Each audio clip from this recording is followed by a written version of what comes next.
السلام علیکم دوستوں، میرا نام ہے رضوان خان اور آپ دیکھ رہے ہیں رضوی ٹی وی۔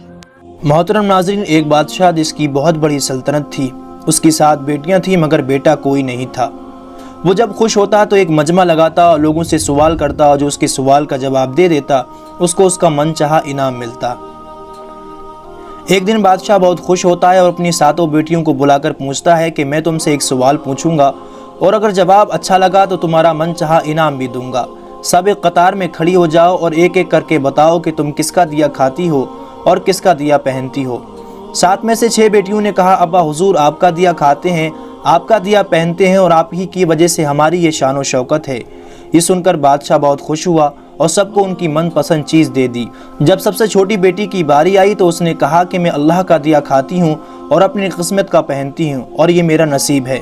بادشاہ یہ سنتے ہی آگ ببولا ہو گیا اور کہنے لگا، اے کم بخت، تو نے میری ناشکری کی ہے، تجھے اس کی سزا ضرور ملے گی۔ شہزادی نے کہا، جو حکم ابا حضور۔ بادشاہ نے سپاہیوں کو حکم دیا کہ جاؤ اسے جنگل میں چھوڑ آؤ، میں بھی دیکھتا ہوں کہ یہ میرے بغیر کیسے اللہ کا دیا کھاتی ہے اور اپنے نصیب کا پہنتی ہے۔ شہزادی سے تمام زیورات واپس لے لیے گئے اور خستہ حال کپڑوں میں بغیر کسی ساز و سامان کے بادشاہ کے حکم کے مطابق جنگل میں تنہا چھوڑ دیا گیا۔ لیکن شہزادی بہت پرسکون، مطمئن اور اللہ پر توکل اور بھروسہ تھا کہ جو اس نے رزق اور عیش و عشرت میرے نصیب میں لکھی ہے وہ مجھے ضرور ملے گی۔ سب سپاہی شہزادی کو چھوڑ کر واپس چلے گئے۔ شہزادی جنگل کو دیکھنے لگی کہ چاروں طرف درخت ہی درخت تھے اور دوپہر سے شام ہونے والی تھی کہ شہزادی نے سوچا کیوں نہ کچھ لکڑیاں جمع کر لوں تاکہ رات کو آگ جلاؤں، پھر کوئی جنگلی جانور بھی پاس نہیں آئے گا اور رات بھی گزر جائے گی۔ شہزادی جنگل میں لکڑیاں ڈھونڈنے چل پڑی۔ اس کی نظر ایک جھوپڑی پر پڑی جہاں ایک بکری بندھی ہوئی تھی اور اندر سے کھانسنے کی آواز آ رہی تھی۔ پہلے تو شہزادی بہت حیران ہوئی کہ اتنے ویران جگہ پر جھونپڑی۔ جب وہ جھونپڑی کے اندر داخل ہوئی تو کیا دیکھتی ہے کہ ایک بوڑھا ضعیف شخص ایک چارپائی پر لیٹا ہے اور کھانستے کھانستے پانی پانی پکار رہا ہے۔ شہزادی ادھر ادھر دیکھتی ہے کہ کونے میں ایک پانی کا مشکیزہ رکھا ہوا ہوتا ہے۔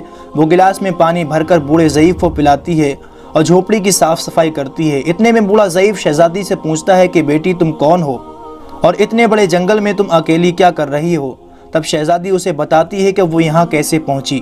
بوڑھا ضعیف اسے جھونپڑی میں ہی رہنے کا بولتا ہے اور کہتا ہے کہ میں شہر میں کام کرتا ہوں، صبح شہر چلا جاؤں گا اور 8 دن کے بعد واپس آؤں گا۔ تم یہی رہو، جھونپڑی میں کھانے کا سامان ہے اور ندی پاس ہی ہے، وہاں سے تم گھڑا بھر کر لے آنا۔ صبح کو بوڑھا ضعیف شہر چلا جاتا ہے اور شہزادی یہاں اکیلی جھونپڑی میں صاف صفائی کر کے بکری کا دودھ نکالتی ہے، آدھا اپنے لیے رکھ لیتی ہے اور آدھا باہر ایک کونے میں برتن میں ڈال کر رکھ دیتی ہے کہ رات کو کوئی جانور بھوکا یا پیاسا ہوگا تو پی لے گا، اور خود اندر آ کر سو جاتی ہے۔ صبح سویرے جب شہزادی اٹھتی ہے تو کیا دیکھتی ہے کہ دودھ کا برتن خالی اور پاس ایک لال پڑا ہے جو دیکھنے میں بہت ہی نایاب اور قیمتی معلوم ہوتا ہے، اور پاس ہی سانپ کے نشان بھی موجود ہوتے ہیں۔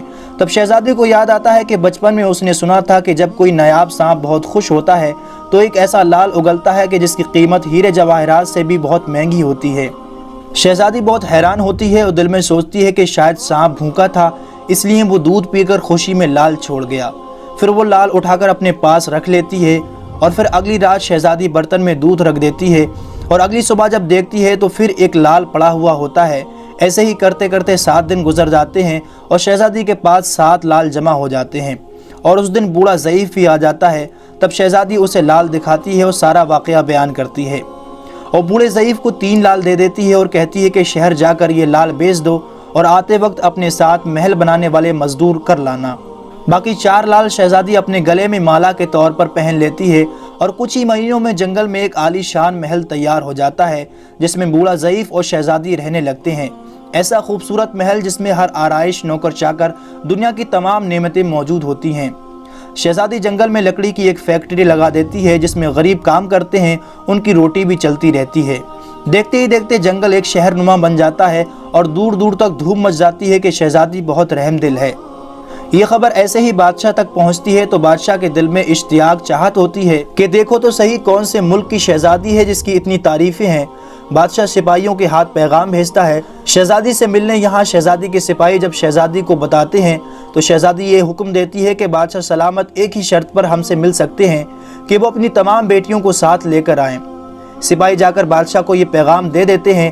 ایک دن بادشاہ اپنی تمام بیٹیوں کے ساتھ شہزادی کے محل جاتا ہے۔ شہزادی ان سے ملتی ہے، چہرے پر نقاب کر کے ان کے لیے 7 رنگ کے کھانے پیش کرتی ہے اور ہر کھانے کے ساتھ اسی رنگ کا جوڑا اور زیورات پہن کر آتی ہے۔ محل کی شان و شوکت، خوبصورتی اور شہزادی کا انداز بادشاہ اور باقی تمام شہزادیوں کو بہت حیران اور متاثر کرتا ہے۔ آخر میں بادشاہ شہزادی سے یہ کہہ ہی دیتا ہے کہ تم میری بیٹی کے جگہ پر ہو اور میں بھی تمہارے کہنے پر اپنی تمام بیٹیوں کو ساتھ لے کر آیا ہوں، پھر ہم سے یہ پردہ کس لیے؟ بہت اصرار کرنے پر شہزادی کہہ دیتی ہے کہ ٹھیک ہے، میں تیار ہو کر آتی ہوں۔ سب شہزادیاں آپس میں سرگوشی کرنے لگتی ہیں کہ اتنی تو تیار ہے، اتنے مہنگے زیورات پہنی ہے، اب اور کتنا تیار ہو کر آئے گی۔ اتنے میں کیا دیکھتے ہیں کہ دور سے خستہ حال کپڑوں میں کوئی آ رہا ہے، اور غور کرنے پر بادشاہ کو یاد آتا ہے کہ یہ تو ابھی تک زندہ ہے، میں تو سوچتا تھا کہ اسے جنگلی جانور کھا گئے ہوں گے، اور میں نے اپنے سپاہیوں کو اس کی خبر لینے کے لیے بھیجا تھا تو انہوں نے ہی مجھے بتایا تھا کہ وہاں شہزادی کا کوئی نام و نشان نہیں ہے، تو یہ کیسے ممکن ہے؟ بادشاہ خوشی سے جھوم اٹھتا ہے اور کہتا ہے کہ شہزادی کو بلاؤ، میں تمہیں شہزادی سے آزاد کروا کر لے جاؤں گا، اور شہزادی تمہاری قیمت میں چاہے میری ساری بادشاہت ہی کیوں نہ مانگ لے۔ یہ سنتے ہی شہزادی بولتی ہے کہ نہیں ابا حضور، میں ہی وہی شہزادی ہوں، اور میں نہ کہتی تھی کہ میں اللہ کا دیا کھاتی ہوں اور اپنے نصیب کا پہنتی ہوں، بس اسی اللہ نے مجھے کہاں سے کہاں پہنچا دیا کہ آج میں آپ سے بھی زیادہ امیر ہوں۔ پھر شہزادی اپنا تمام حال بیان کرتی ہے کہ وہ اس مقام تک کیسے پہنچی، اور دکھاتی ہے اپنے گلے کی مالا جس میں ابھی تک 4 لال موجود ہوتے ہیں۔ یہ بات سنتے ہی باقی تمام شہزادیاں دل میں رشک کرنے لگتی ہیں اور سوچتی ہیں کہ کاش ہم نے بھی تب یہی کہا ہوتا کہ ہم اللہ کا دیا کھاتی ہیں اور اپنے نصیب کا پہنتی ہیں۔ دوستو، ہمیں ہمیشہ اللہ تعالیٰ کی ذات پر یقین اور بھروسہ رہنا چاہیے۔ وہ اپنے چاہنے والوں کو کبھی تنہا نہیں چھوڑتا، اور جو اس نے ہمیں نعمتیں عطا کی ہیں اس کا ہر وقت شکر ادا کرنا چاہیے۔ اسی کے ساتھ دوستو آج کی ہماری ویڈیو کا اختتام ہوتا ہے۔ ویڈیو پسند آنے کی صورت میں اسے لائک اور زیادہ سے زیادہ اپنے تمام دوستوں کو شیئر ضرور